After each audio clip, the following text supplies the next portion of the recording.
पाणीपुरीच्या ठेल्यावर सुरू झालेली ओळख आणि जळगाव जिल्ह्यातील एरंडोल तालुक्याच्या पद्मालयाच्या जंगलात संपलेली एक धक्कादायक कहाणी. ठिकाण नाशिक शहर. संध्याकाळची वेळ. पोलीस भरतीची स्वप्न डोळ्यांत घेऊन उभा असलेला तरुण आणि समोर उभी असलेली एक आकर्षक व्यक्ती. पाणीपुरी खाताना झालेली साधी ओळख, मोबाईल नंबरांची देवाणघेवाण आणि मग सुरू झालं चॅटिंग. ओळखीचं रूपांतर कधी प्रेमात झालं कळलंच नाही. जळगाव जिल्ह्यातील पहूर येथील स्वप्नील उर्फ गोलू पाटील, वय अवघे 21, तर समोर होती आकांक्षा उर्फ अजय गद्रे. आकांक्षा उर्फ अजय मूळ छत्तीसगडची रहिवासी असून सध्या सुरत येथे वास्तव्य. दोघांची ओळख हळूहळू प्रेमात बदलली आणि प्रेम प्रकरण फुलू लागले. सगळं सुरळीत सुरू होतं, पण काही दिवसांनी स्वप्नीलला एक धक्का बसला.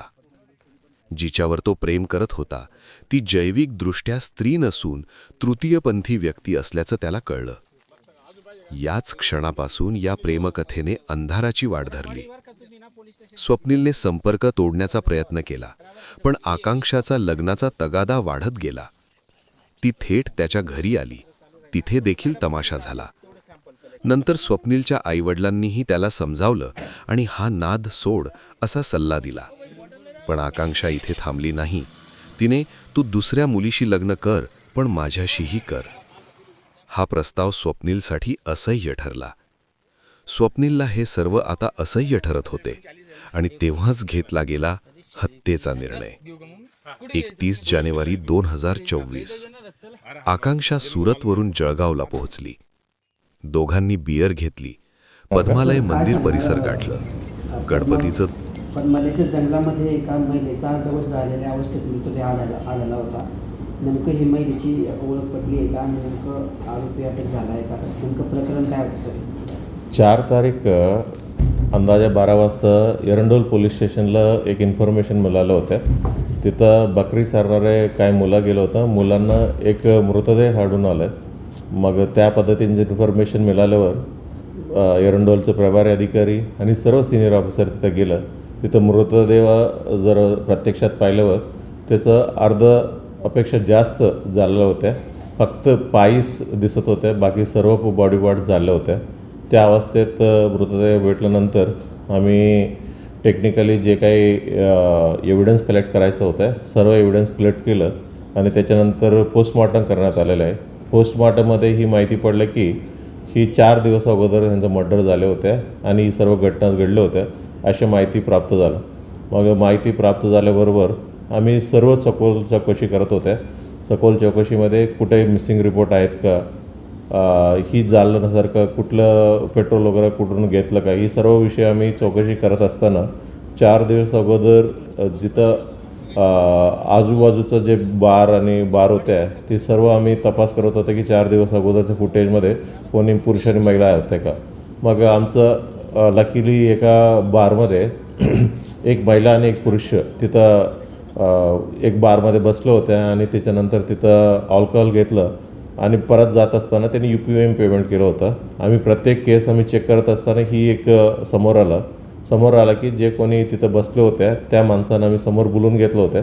बोलून घेतल्यानंतर त्यांना जे महिला सोबत दिसत आहेत CCTVमध्ये त्या महिला कुठे म्हणून विचारपूस केलं.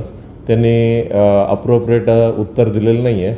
म्हणून अधिक तपासामध्ये त्यांनी कन्फेस केलं की ही जे काही मर्डर ही सर्व काम त्यांनीच केलं म्हणून कन्फेस केलेलं आहे. जे आरोपींचं नाव आहे स्वप्नील अशोक पाटील.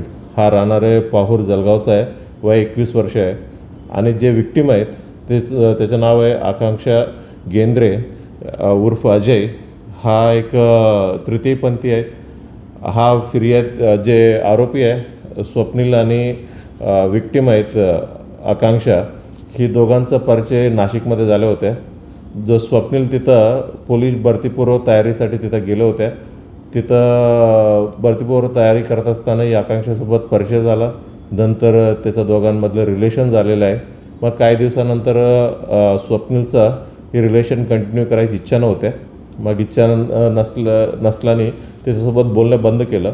मग बोलणं बंद झाल्यावर म्हणजे ही आकांक्षा ह्यांना वारंवार त्रास द्यायचं होत्या आणि ह्यांना बदनाम देखील करायचं होते भरपूर वेळेला. असं त्यांनी सांगण्यात आलं होतं. मग बदनाम केलं, ह्यांना भरपूर त्रास जास्त झाला म्हणून ही सर्व कृत्य घडून आणलेलं आहे असं त्यांनी कबुली दिलेलं आहे. आरोपीला न्यायालयात वगैरे हजर केलं आहे का काय? आजच आज अटक करतायत, म्हणजे उद्या सकाळी आम्ही न्यायालयात हजर करणार आहे. आरोपीची पार्श्वभूमी काय आहे सर? आरोपी जो आहे त्याचे बॅकग्राऊंड काय सर? त्यांनी 12वी पास झाल्यानंतर पोलीस भरतीसाठी पूर्व तयारी चालू होत्या. ते तयारीसाठीच त्यांनी नाशिकला गेलं होतं. तिथं ही जे तृतीयपंथी आकांक्षा गेंद्रेंसोबत परिचय झालेला आहे. ही आकांक्षा गेंद्रा देखील राजनांदगाव छत्तीसगडची आहे. इथं त्यांनी राहून म्हणजे ओव्हरऑल बेगिंगचं वगैरे करायचं होती. किती वर्षापासून दोघांमध्ये संबंध होते सगळे? 2024 मेपासून दोघांचा संबंध होती. ती पण नाशिकला राहत होती का आकांक्षा पण? आकांक्षा फिरस्ती आहे, म्हणजे जास्त करून नाशिकला त्याचं अजून काय माहीत फ्रेंड्स आहेत त्याच्यासोबत राहायचं आहे. सर अत्यंत क्रूर पद्धतीने मारलं तर नेमकं समोर आलेलं आहे. तर त्या दिवशी दोघांनी मद्यप्राशन केलं होतं का सर घटनेच्या दिवशी? तसं काही समोर आलं आहे का सर? बरोबर आहे, दोघांनी देखील मध्यप्रदेशांसोबत केले होते. सुरुवातीला सर्वात पहिलं त्यांनी पद्मालय मंदिरामध्ये दर्शन घेतलं. त्याच्यानंतर दोघांनी सोबतच अल्कोहोल घेतलं आहे, मध्यप्रदेशन घेतलं आणि त्याच्यानंतर ही जे काही त्रास देत होते हे सर्वांनी त्यांच्या माइंडमध्येच होतं काहीतरी करावं म्हणून. त्यांनी चांगलं ऑपॉर्च्युनिटी पाहिलं, संधी पाहिलं आणि ही मर्डर त्यांनी घडून आणलेलं आहे.